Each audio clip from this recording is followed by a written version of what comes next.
I never planned to tell this story to anyone, let alone strangers on the internet, but saying it out loud feels like the only way to hear the truth I've been dodging. My name doesn't matter.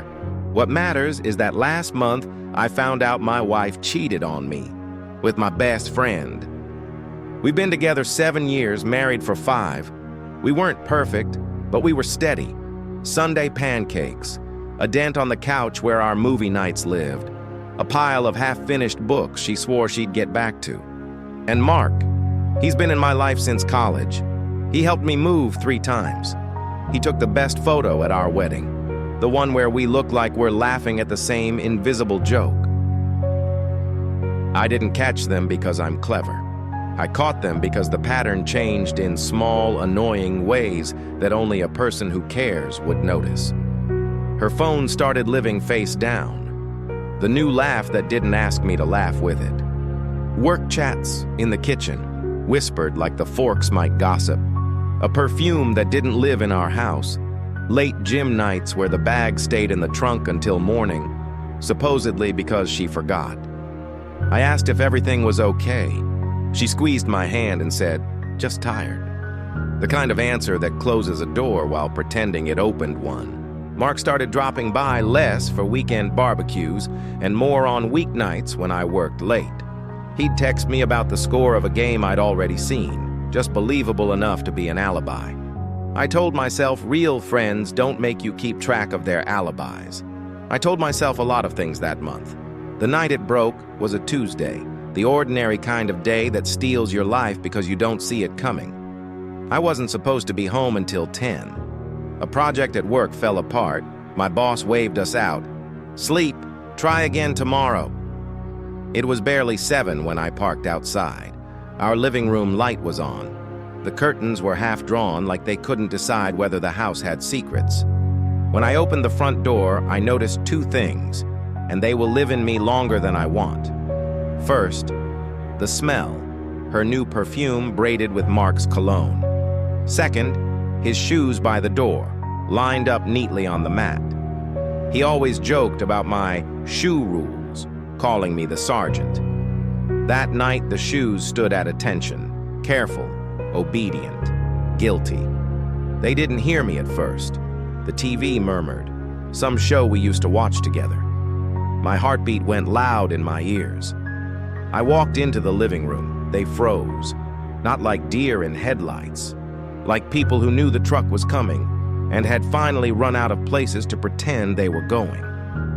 I wish I could tell you I shouted, that I delivered some heroic speech. I didn't. I said his name, Mark, and it sounded like it was coming from somewhere behind me.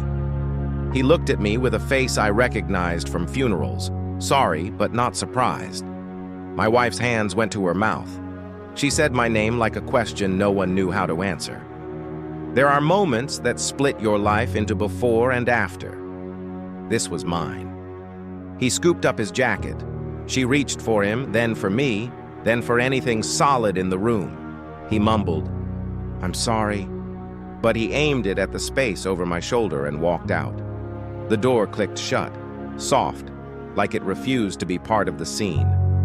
My wife tried to speak. I raised a hand, not to hit, not to silence, just to hold the air still so I could hear my own thoughts.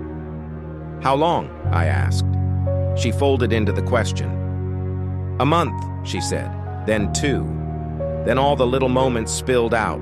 Text messages during my late shifts, a drink after a rough day, the Sunday she said she was visiting her sister. Time rolled across the floor like marbles, too many to gather, all of them disappearing under furniture I couldn't move. I slept on the couch that night, not to punish her. The bed knew too many stories. In the morning, the sun had the nerve to be beautiful. She made coffee and set a cup on the table the way she always did. I stared at the steam and thought, habits are cruel.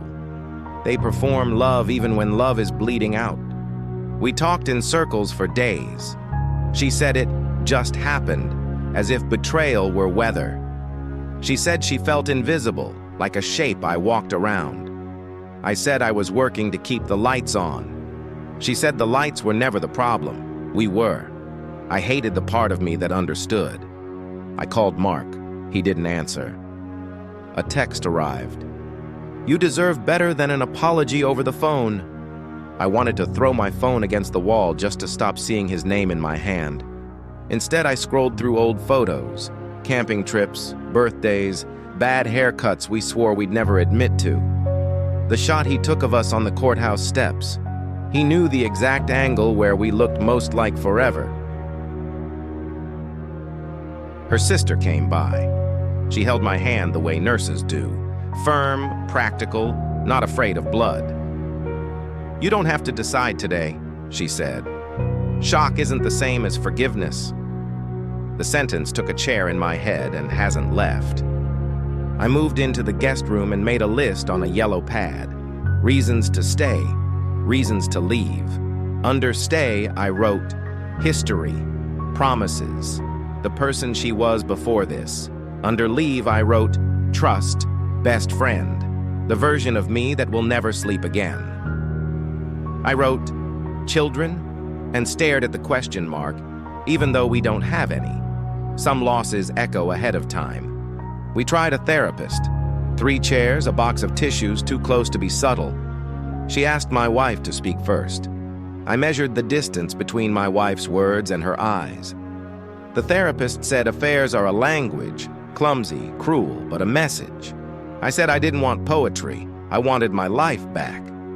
She nodded like people nod at thunderstorms. At night, I walked the neighborhood. Every house had a single window lit, a soft square of yellow hanging in the dark like a heartbeat. I thought about the way Mark used to sling an arm around both of us at parties, claiming us as his favorite people. When did that arm become a border I should have noticed? When did trust turn into a lullaby I sang to keep from waking up? On Friday, I drove to the lake where we used to go in late summer, when the water was warm and the air pretended to be gentle. I sat on the hood of my car and tried to measure grief. It isn't a boulder you push, it's sand. It gets into your shoes and your mouth and your pockets. You keep finding it long after you leave the beach. I didn't get a revelation there. I got a sentence. Maybe it was the water. Maybe it was the part of me that still wanted to live. The sentence was, you can stay and rebuild with truth, or you can leave and rebuild with space. But either way, rebuild. I don't know why that felt like permission, but it did. I texted my wife, I need a week away, no contact. Then we talk honestly, lawyers or promises. She replied, I'll be here.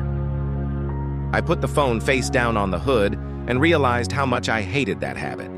I drove back at dusk. The house looked like itself, and not at all like itself. I opened the drawer by the bed and placed my ring inside so I wouldn't wear it out of reflex. I changed Mark's name in my phone to Do Not Answer. It felt small and enormous at once, like moving a picture frame and discovering the wall behind it is a different color. One night during that week, I dreamed we were back at our wedding and someone shouted, "Stop!" But it wasn't me. I woke up and realized I'd been holding my breath. When the week ended, we sat at the kitchen table like we had 1,000 times. Except now the table was a witness. We spoke like people trying to dismantle a bomb without instructions. She said she'd do therapy alone if I chose to leave. She said she would tell the truth to anyone I needed to hear it. Her parents, our friends, the world. I asked if she loved him. She said she loved the version of herself that existed when she was with him, the one who didn't feel like a chore list. I said that version of her should have asked me to help find her, not ask my friend. I told her I didn't know my answer yet. I told her staying would require a funeral for the marriage we had and a slow building of something new with 2 different people. Her and me, not her, then and me then. I told her leaving would be its own building, a smaller life at first, with new walls and fewer photos and more quiet. That night, I slept in our bed for the first time in days. The mattress felt like a museum exhibit. Here lies the shape of 2 people who thought they were permanent. I closed my eyes and listened to her breathing and didn't know if the sound was a memory or a promise. If you're waiting for a dramatic finale, a ring thrown into the sink, A suitcase thundering down the stairs, you'll be disappointed. Real endings whisper, real beginnings do too. I woke before dawn and made coffee.